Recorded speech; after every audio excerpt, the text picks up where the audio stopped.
Hello दोस्तों, नमस्कार। Green Hindi कहानियां में आपका बहुत बहुत स्वागत है। दोस्तों, कहानी अगर आपको पसंद आए तो कृपया चैनल को जरूर सब्सक्राइब करें और वीडियो को लाइक करें। तो दोस्तों चलिए शुरू करते हैं। फोन की घंटी जब आधी रात को बजी तो धड़कते दिल के साथ फोन उठाया सुजल ने। उधर से पापा की कांपती हुई आवाज आई, तुम्हारी माँ नहीं रही सुजल, मैं अकेला रह गया। इसी के साथ वो फूट फूट कर रो पड़े।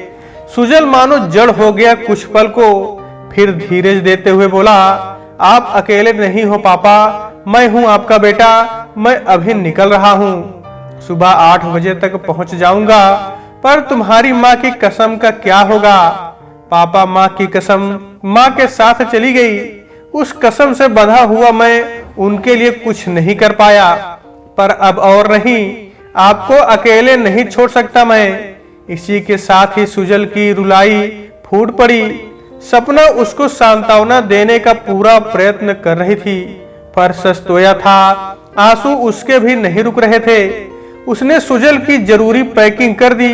वह स्वयं भी जाना चाहती थी, परंतु सुहानी और सुयश को वहां ले जाना सुरक्षा की दृष्टि से ठीक नहीं था।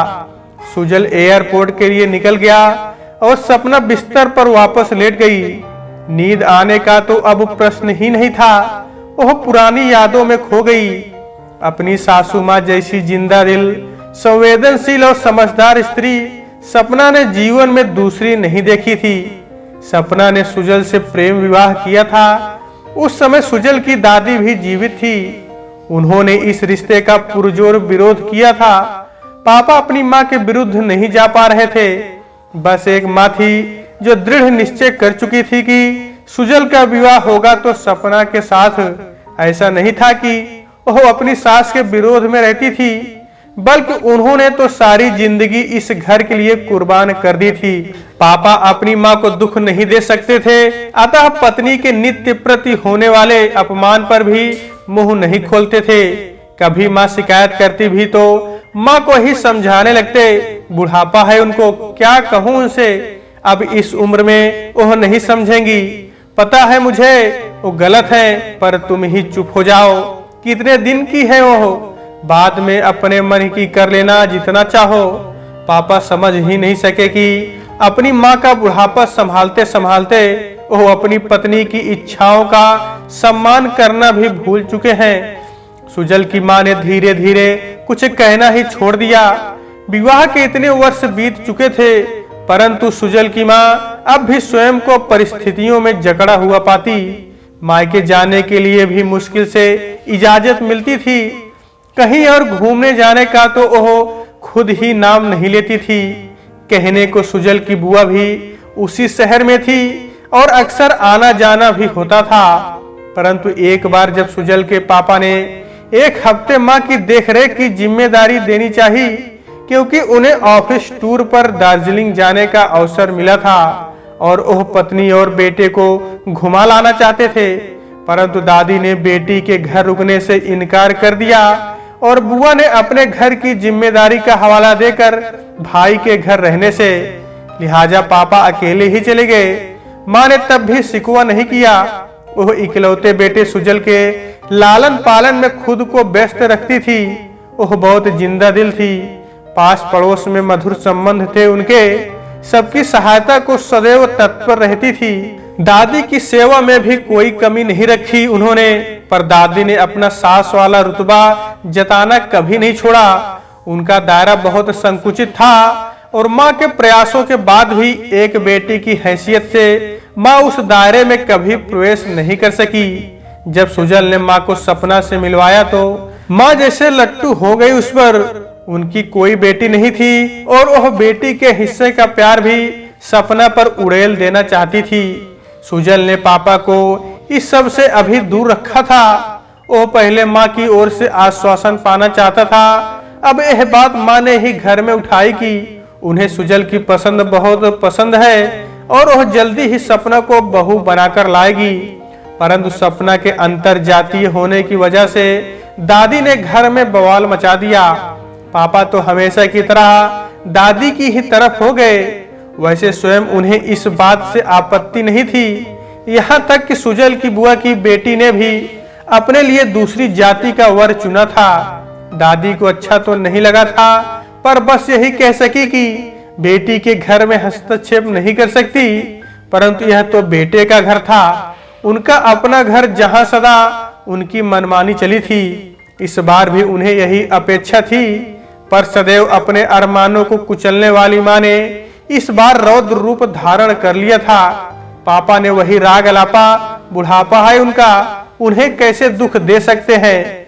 सुजल के लिए इससे भी अच्छी लड़की तलाश लेंगे। पर इस बार मां ने ऐसी किसी भी तर्क को मानने से साफ इनकार कर दिया था।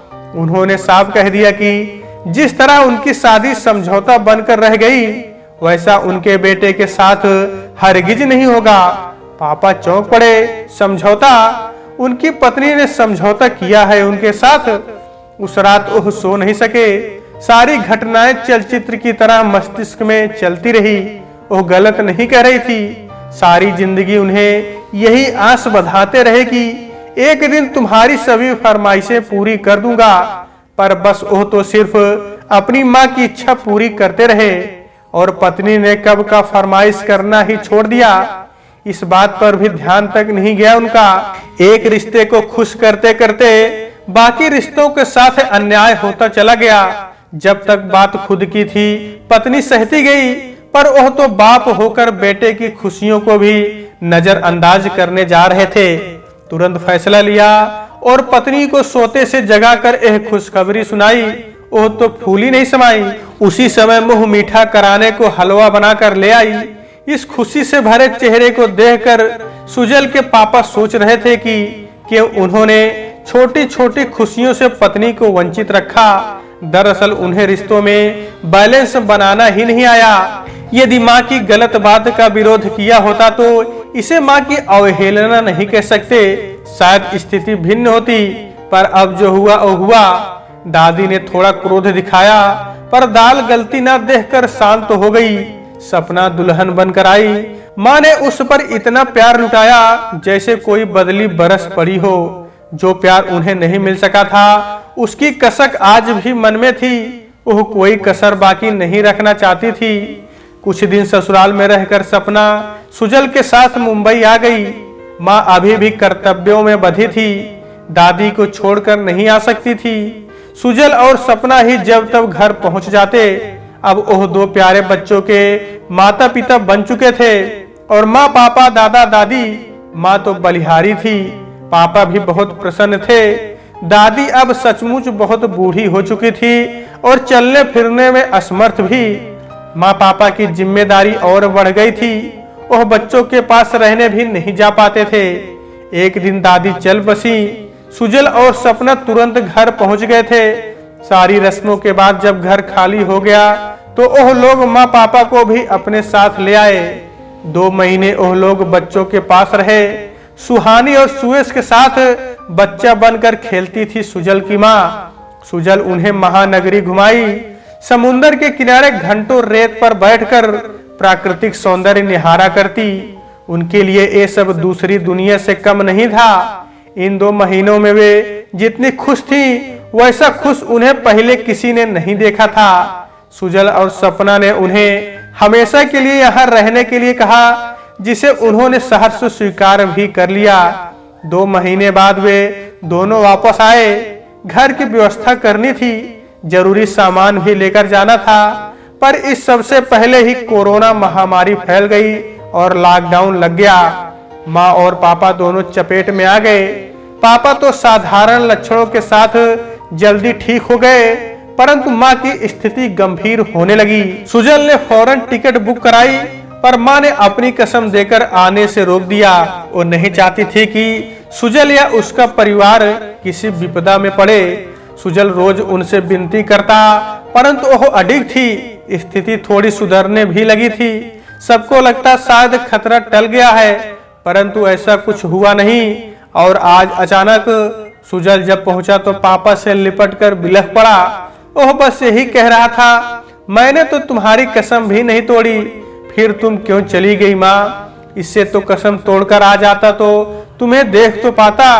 क्रियाकर्म संपन्न हो गया। घर में आने वाला तो कोई था ही नहीं। इक्का दुक्का लोग जो सम्मिलित हुए भी थे वे भी वहीं से वापस हो गए। पापा गमगीन बैठे थे।